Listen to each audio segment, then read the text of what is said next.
मैं जब college life में थी तो मेरा और इसका रिलेशन फेसबुक के थ्रू हुआ। फेसबुक से हम लोगों का व्हाट्सएप तक ट्रैवल हुआ। हाँ, मेरी यहाँ पे गलती है, मैंने उसकी बातों में आके मूव कर लिया। मैं सरगोदा से लाहौर आई, हमने फ़्लैट लिया फैसलाबाद रोड पे। वहाँ पे उस फ्लैट में हम लोग रहने लग गए, मतलब जैसे प्रॉपर एक हस्बैंड वाइफ की लाइफ होती है। एक फ़ोल्डर मेरे पास रह गया जिसमें 89 वीडियोज़ है जो कि डिफरेंट गर्ल्स के साथ हैं। इसकी F11 इस्लामाबाद में एक होटल है, ये हमेशा वहीं पे रूम बुक करवाता है और उसका रिकॉर्ड भी निकाला जा सकता है। घर में प्रॉपरली बारात की तैयारियां चल रही थी और वो सारा सीन था। आप ये बात मानती हैं क्या आपने अपने माँ बाप को बताए बगैर ये स्टेप लिया, ये चीज़ गलत है?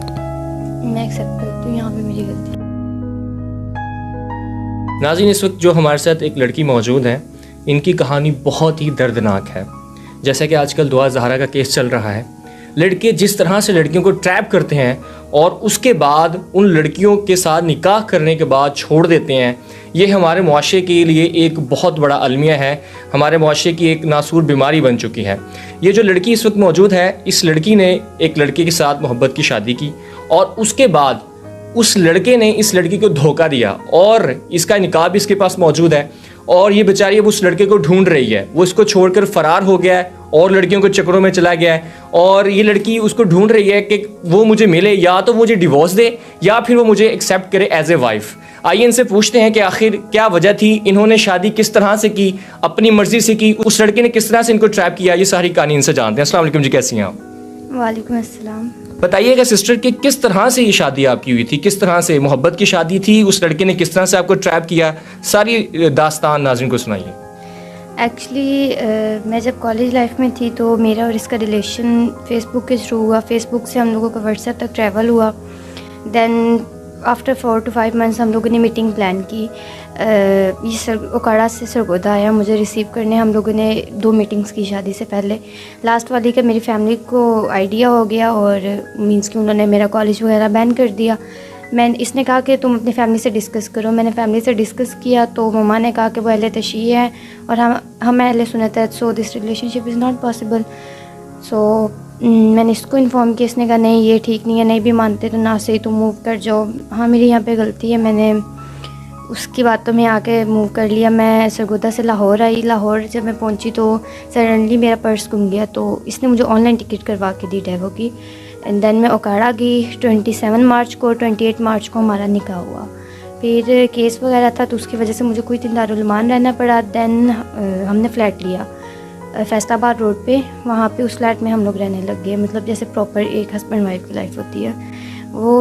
उसके बाद एक दिन इसका भाई आया, तकरीबन 25 या 24 रमज़ान को वो आया। उसने आके कहने लग गया कि आप ऐसा करो, आप घर जाओ, हम सैयद फैमिली से हैं तो हमारी इस तरह रिस्पेक्ट नहीं बचती, हम ना इसको एक्सेप्ट कर सकते हैं ना आपको, तो बेहतर ये भी रोने लग गया मेरे सामने, तुम एक दफ़ा वापस चले जाओ। फिर मीनू ने कहा कि हमारा तुम्हारी फैमिली के साथ कांटेक्ट हो गया, बट इनका कांटेक्ट नहीं हुआ, तो इन्होंने झूठ बोला मुझे। फिर ये मुझे 27 मार्च को आसिम घर छोड़ के आया मेरे, लेकिन मेरे घर वालों को नहीं उसने बताने दिया कि यही मुझे छोड़ के गया। देन मैं जब घर चली गई तो मेरा मोबाइल इसने, जब मैं ओकाड़ा आई थी तभी मुझसे ले लिया था, मुझे मोबाइल यूज़ नहीं करने दिया।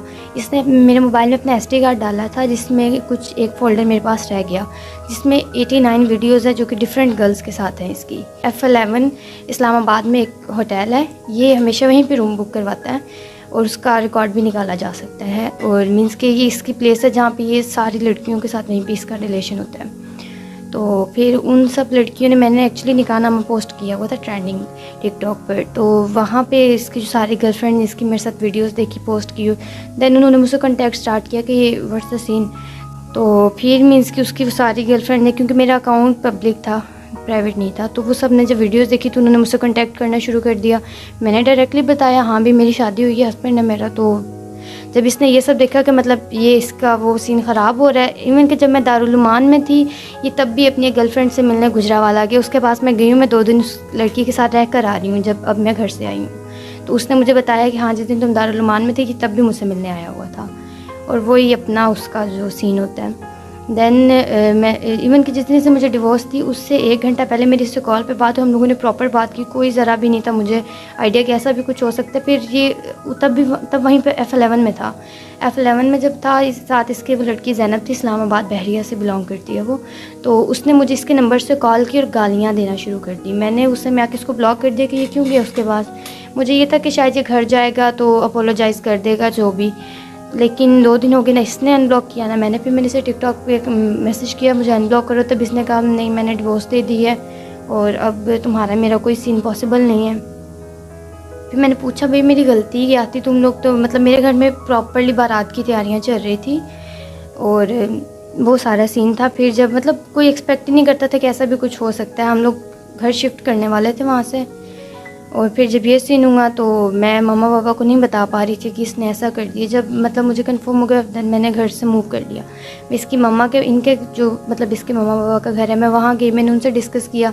उन्होंने इसकी इवन के मम्मा, मैं उनसे एक्सपेक्ट नहीं करती थी, एक्चुअली वो भी एक फ़ीमेल थी बट नहीं, उनमें इंसानियत जिसे कहते हैं ना वो नहीं थी।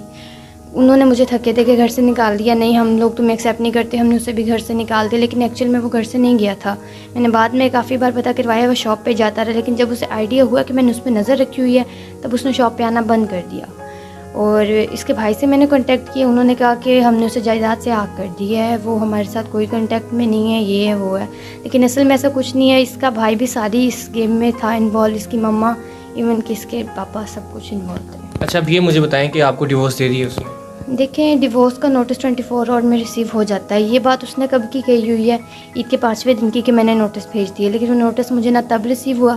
फिर मेरी इससे तकरीबन 20-25 दिन पहले बात हुई, तब इसने कहा कि मैं आज ही मैंने नोटिस भेजा, लेकिन वो नोटिस अभी भी रिसीव नहीं हुआ। निकाहनामा अवेलेबल है आपके पास? हाँ जी। जी नाज़रीन, आप स्क्रीन पे निकाहनामा देख रहे हैं और आपको हम दिखा रहे हैं। आप ये बात मानती हैं क्या आपने अपने माँ बाप को बताए बगैर ये स्टेप लिया, ये चीज़ गलत है?